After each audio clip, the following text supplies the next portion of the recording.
안녕하세요. 이번 영상에서는 유축수유와 전량과다, 단유 결심에서부터 성공 과정까지 길고 험했던 제 실제 경험담을 자세히 풀어보려고 합니다. 저는 일단 기본적으로 전량도 충분했었고 모유 수유를 하고 싶었던 산모로서 조리원에서 하루 3번 직수 이외에는 3시간마다 유축해서 가져다 준 걸로 아기 모유를 먹였는데요. 전몸살로 고생해서 유방 마사지를 받긴 했지만 마사지 3번과 규칙적인 유축 덕분에 아기가 먹을 만큼 모유양이 잘 맞춰서 나왔습니다. 좀 더 욕심을 내서 유축 시간을 30분 이상으로 하거나 횟수를 조금 늘리거나 했더니 어느 순간부터 전량과다 상태가 시작되었습니다. 저는 모르는 게 많았던 초산맘이라 전량과다가 그냥 좋은 건 줄 알았어요. 여분으로 저장해두는 모유 저장팩에 담긴 모유가 늘어날 때마다 괜히 뿌듯했어요. 지금 생각하면 왜 그랬나 싶어요. 그럼에도 큰 어려움은 없이 유축수유를 80일, 90일, 100일 넘게 지속했는데요. 처음부터 유축수유를 했던 건 아니고 직수를 했었는데 도저히 쉴 수가 없어서 남편의 설득과 권유로 유축수유로 중간에 변경한 케이스입니다. 유축수유는 다른 사람이 수유해줄 수 있는 장점은 있지만 직수 때는 필요 없었던 젖병 구입 등 설거지 또한 늘어나게 됩니다. 그럼에도 분유로 갈아타지 않고 모유가 나올 때까지는 계속 주고 싶었는데 치밀 유방의 전량과다까지 저를 괴롭히는 바람에 엄청 고생하다가 단유하라는 남편 말에 버티다 정말 힘들게 단유 결심을 했습니다. 단유약을 먹지 않고 자연 단유를 위해서 유축 시간과 양을 조금만 줄였을 뿐인데도 가슴에는 급격한 변화가 일어나기 시작했어요. 가슴이 심하게 불편해지면서 돌덩이처럼 부풀어 오르더니 열 증상까지 보여서 부랴부랴 택시 타고 병원으로 달려왔습니다. 출산 직후 전몸살로 정말 고생했던 사람으로서 또다시 전몸살을 겪고 싶지 않았습니다. 병원이라도 가면 좀 다를지 않을까 했는데 별로 도움이 되지 않더라고요. 당장의 고통을 잠시 잊게 만들어주는 엉덩이 진통제 주사 한 방과 정말 안 되겠다 싶을 때 먹을 단유약을 결국 처방해왔습니다. 단유약은 부작용이 많아서 우리나라에서만 처방해준다고 들어서 정말 먹고 싶지 않았습니다. 그런데 진짜 이대로 자연 단유라고 하다가 죽을 것 같았어요. 더 절망적이었던 것은 저같이 양이 많은 사람들은 이 약을 먹어도 1달 이상 걸릴 수 있다는 점이었습니다. 정말 어렵게 단유 결심을 했는데 단유를 결심했다고 해서 바로 되는 게 아니었어요. 병원에서 돌아오자마자 응급 출장 마사지를 받았는데 마사지사가 저를 보자마자 놀라 자빠졌어요. 저보고 역대급이래요. 그렇게 돌덩이가 된 가슴에서 4시간 동안 젖을 짜다가도 모자라 다음을 기약하였습니다. 너무 심했어서 진짜 마사지사한테도 미안할 정도였어요. 유축으로도 풀리지 않는 가슴을 겨우 마사지로 풀고 단유약을 결국 먹었습니다.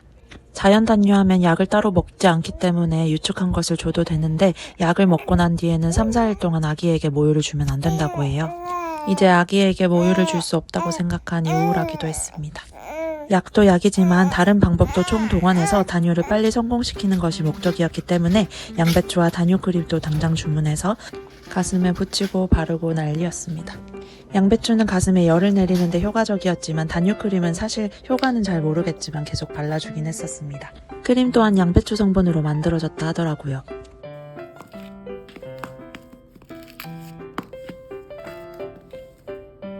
그나마 다행이었던 것은 약 먹어서 못 주는 모유 대신에 그동안 저장해뒀던 모유 저장팩에 든 모유를 차차 먹일 수 있었다는 점입니다. 그동안 저장해놨던 게 이거 말고 또 이만큼 더 있었습니다. 약을 먹고도 한 번 유축하면 여전히 이 정도 나온다는 게 정말 약이 별로 효과가 없는 느낌이었습니다. 설상가상으로 기립성 저혈압과 어지러움의 부작용이 나타나 3일 만에 약 복용을 중단했어요. 그러고는 한방 단유약을 처방받아 복용했는데요. 처음부터 이걸로 할 걸 후회했습니다. 워낙 센 단유약보다는 서서히 시간이 걸리겠지만 부작용도 없고 서서히 말리는데 효과적이었습니다. 총 6주 정도 먹었던 것 같고 그동안 몸 보약 기능도 추가해서 몸도 보충하고 단유도 효과적으로 끝마칠 수 있었던 것 같습니다. 단유에 홍삼즙 마시는 게 효과적이라는 거랑 같은 원리였어요. 단유 시작하면서 슬슬 분유 넘어가는 시도도 해야 해서 아기 111일째 되는 날부터 이틀 동안 하루 한 번만 분유 수유로 해보다가 잠시 중단했어요. 그 다음에 다시 5일쯤부터 본격적으로 하루 한 번, 2번, 3번으로 천천히 늘려가던 중 정말 상상치도 못한 난관에 부딪혔습니다. 본격적으로 분유 수유 횟수를 늘려나가고 있는 그때 아기 온몸에 울긋불긋 발진이 일어나기 시작하더니 점점 심해서 크기도 커지고 온몸이 얼룩소가 되었어요. 사실 온몸에 퍼지기 전에 좀 더 덜했을 때 병원에 갔었는데 피부염 스테로이드 연고만 주셨거든요. 근데 찝찝해서 안 바르고 경과를 보던 중에 유단백 알러지를 의심해보게 되었어요. 그래서 유단백 알러지가 있는 아기들에게 먹이는 특수 분유를 마트에서 급하게 구해서 먹여보았는데 이게 또 맛이 없어서 아기가 거부할 수 있다는 어려움이 있더라고요. 이것마저 안 먹는다면 정말 답이 없는데 눈앞이 깜깜했어요. 조마조마하며 첫 수유를 도전해봤습니다. 내가 더 떨려. 그나마 천만다행이었던 건 저장했던 모유가 좀 남아있어서 망정이지. 괜히 모유 잘 주다가 단유한다고 그래서 일어난 길 같기도 하고 너무 속상해서 눈물이 막 나더라고요. 다들 그런 건 아니겠지만 전량과다인 저는 단유가 이렇게 힘든 건지 몰랐습니다. 그나마 또 다행이었던 건 저희 아기가 다른 걸 눈치채는 듯 하다가도 뭔가 잘 먹어줘서 한숨 돌렸어요. 사실 혹시 맛없어서 안 먹을까봐 배고플 때까지 정말 버티다 허겁지겁 먹게 하는 그런 팁도 사용해봤습니다. 국내 특수 분유로는 앱솔루트 센서티브와 HA 분유가 있는데 센서티브는 부분 가수분해, HA는 완성 가수분해라 그냥 저는 처음부터 HA로 도전해봤습니다. 다행히 아기가 완밥을 해줘서 놀란 가슴을 좀 가라앉히긴 했지만 이 분유만 먹일 생각을 하니 눈앞이 깜깜하고 너무 안타깝습니다.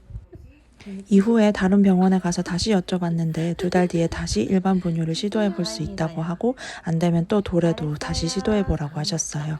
그리고 알러지 검사를 생각해봤는데 이거는 피를 많이 뽑아야 되기도 하고 비싼데다가 아기들은 알러지가 계속 바뀐다고 추천해주시지 않으셨어요.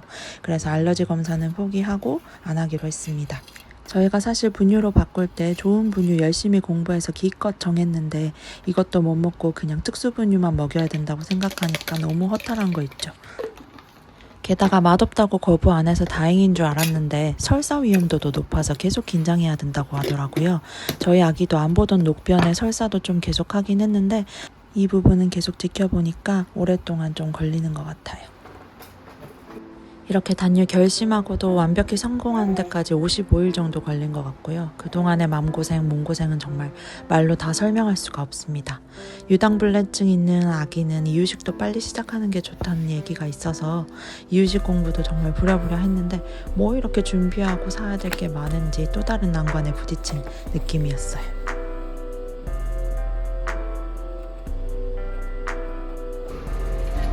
그래도 어렵게 단유 성공하고 나니까 확실히 편하긴 하네요. 유축수유 할 동안에는 놀러가서도 혼자 화장실에 숨어서 유축하는 일이 다반수였는데 지금 돌아보니 그동안 너무 고생 많았던 제 자신에게 수고했다 말해주고 싶네요. 현실은 이제 시작이지만요. 이유식 공부는 했지만 당장 시작하는 것은 미뤘어요. 카페 가서 맛있는 거 먹고 숨 돌리는 게 유일한 낙인데 만 6개월 꽉 채워서 이유식 시작할래요 그냥. 외출할 때 이유식 준비물이 너무 많다고 하더라고요. 누구야?